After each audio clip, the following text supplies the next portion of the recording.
Handa raw ipaliwanag ng Department of National Defense sa mga mababatas ang sitwasyon sa ilang lugar sa Mindanao. Sa gitna po yan ng bakbaka ng militar at ng grupong Maute na siyang basihan ng pagdedeklara ng martial law doon. Balitang hatid ni Jam Sisante.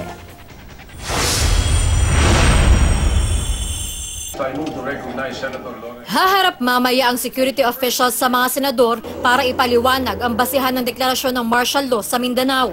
Imbitado ng Senado para sa closed-door briefing sina Defense Secretary Delfin Lorenzana, AFP Chief of Staff General Eduardo Año at National Security Advisor Hermogenes Esperon. Tingin ni dating PNP Chief Senador Ping Lacson, mukhang may basihan ng deklarasyon ng martial law sa Mindanao kahit Marawi lang ang pinupunteriya ng Maute Group. Mindanao, isang island dyan na malaki. At porous yung mga borders dyan. Madaling mag-spill over sa mga ibang lugar, lalo na kung hinahabol sila ng militar saka ng kapulisan. So pwede talaga sila manggulo sa ibang lugar. Pero si Senador Antonio Trillanes IV, balak hilingin na i-revoke ng Kongreso ang deklarasyon ng martial law sa Mindanao. Mas katanggap-tanggap daw kung sa Llano del Sur lang ito dineklara kung saan kumikilos ang Maute Group. Definitely ngayon magpapatawag na ako ng revocation ng martial law ng buong Mindanao. Ang sa akin dito, kung Lanao yan, Lanao del Sur yan, hindi ako mag-question. Pero kung Mindanao yan, definitely I will move na i-revoke yan. Bukod sa pagdinig kung ano ang basihan ng martial law sa Mindanao, ipapaalala rin daw ng mga senador sa security officials kung ano ang hindi nila maaaring gawin sa ilalim ng martial law, sabi ni Senador Chis Escudero.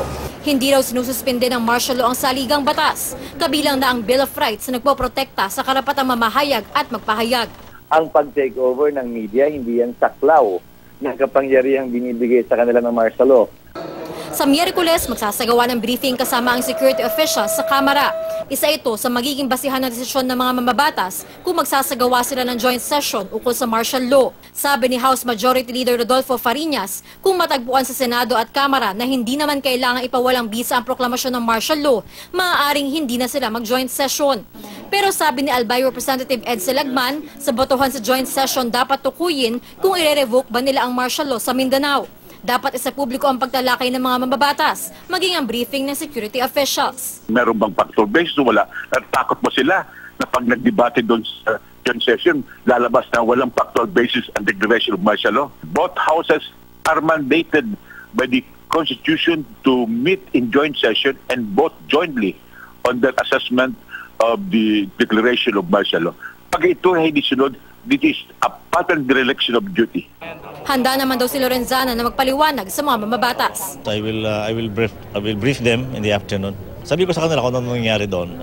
Actually, factual naman yung sasabihin ko. We'll tell them what happened and why, maybe background why the martial law was declared and what's happening there in the ground. Jam Sisante, GMA News.